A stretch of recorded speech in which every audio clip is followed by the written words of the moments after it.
2020 LRS దరఖాస్తులపై Telangana ప్రభుత్వం కీలక నిర్ణయం తీసుకుంది. మార్చి 31లోగా దరఖాస్తుదారులకు లేఅవుట్ల క్రమబద్ధీకరణ చేసుకునే అవకాశం ఇవ్వాలని నిర్ణయించింది. దేవాదాయ, వక్ఫ్, ప్రభుత్వ భూములు, కోర్టు ఆదేశాలు ఉన్న భూములకు తప్ప ఇతర లేఅవుట్లను క్రమబద్ధీకరించాలని నిర్ణయం తీసుకుంది.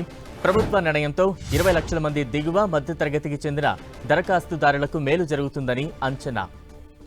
తాజా అప్డేట్స్ అందించేందుకు మా ప్రతినిధి కొండల్ సిద్ధంగా ఉన్నారు. కొండల్, గత ప్రభుత్వం 2020లో కొత్త రెవెన్యూ చట్టం తీసుకొచ్చిన తర్వాత ఎల్ఆర్ఎస్ దరఖాస్తులను స్వీకరించడం జరిగింది. అయితే అప్పుడు జీపీ లేఅవుట్లలో ఉన్న వారు ఎల్ఆర్ఎస్ దరఖాస్తు చేసుకోలేని వారికి మరొకసారి ప్రభుత్వం అవకాశం కల్పించింది. వచ్చే నెల అంటే మార్చి 31 వరకు లేఅవుట్ల క్రమబద్ధీకరణకు సంబంధించి మరొక అవకాశం ఇవ్వాలని ప్రభుత్వం నిర్ణయించింది. దీనిలో భాగంగానే మార్చి 31 లోపు మరోసారి దరఖాస్తు చేసుకునేందుకు అవకాశం కలిగింది. అయితే దీంట్లో దేవాదాయం, అదేవిధంగా వక్ఫ్, ప్రభుత్వ భూములు, ఈ కోర్టులో లిటిగేషన్ లో ఉన్న భూములకు నిర్ణయిస్తూ లేఅవుట్ల క్రమబద్ధీకరణ నిర్ణయం తీసుకోవాలని ప్రభుత్వం నిర్ణయించింది. దీంట్లో భాగంగానే మార్చి 31 వరకు మరోసారి దరఖాస్తులకు ప్రభుత్వం అనుమతించింది.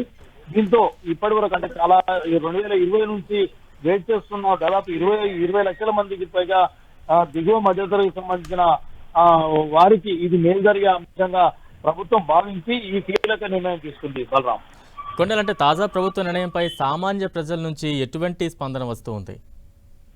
గతంలో 2020 నుంచి కూడా ఎల్ఆర్ఎస్ పెండింగ్ లోనే ఉన్నాయి. గతంలో అప్లై చేసుకున్న వారు కూడా హైకోర్టు జోక్యంతో ఆగిపోయిన పరిస్థితి ఉంది. ఎక్కడ కూడా ఒక అడుగు కూడా ముందుకు పడని పరిస్థితి. ఈ నేపథ్యంలోనే ప్రభుత్వం ఈ కీలక నిర్ణయం తీసుకోవడం వల్ల మరికొంతమంది దాదాపు 20 లక్షల మంది అప్పుడు దరఖాస్తు చేసుకోలేని వారు ఉన్నారు. జీపీ లేఅవుట్లలో కొంత కన్ఫ్యూజన్ కారణంగా కూడా చాలా మంది దరఖాస్తులు చేసుకోలేదు. వీరందరూ కూడా మరొక అవకాశంగా ఇది భావించాల్సి ఉంటుంది. గతంలోనే ఈ అంశం పైన వెంచర్ సంబంధించి క్రమబద్ధీకరణకు సంబంధించి చాలా ఆందోళనలు, నిరసనలు కూడా జరిగిన పరిస్థితి. వీటన్నింటిని దృష్టిలో ఉంచుకొని ప్రభుత్వం ఈ కీలక నిర్ణయం తీసుకుంది. మరోసారి వీరందరూ కూడా దరఖాస్తు లేఅవుట్ల క్రమబద్ధీకరణ చేసుకునేందుకు మార్చి 31 వరకు అవకాశం కల్పిస్తూ తాజా నిర్ణయం తీసుకుందనుకోవచ్చు.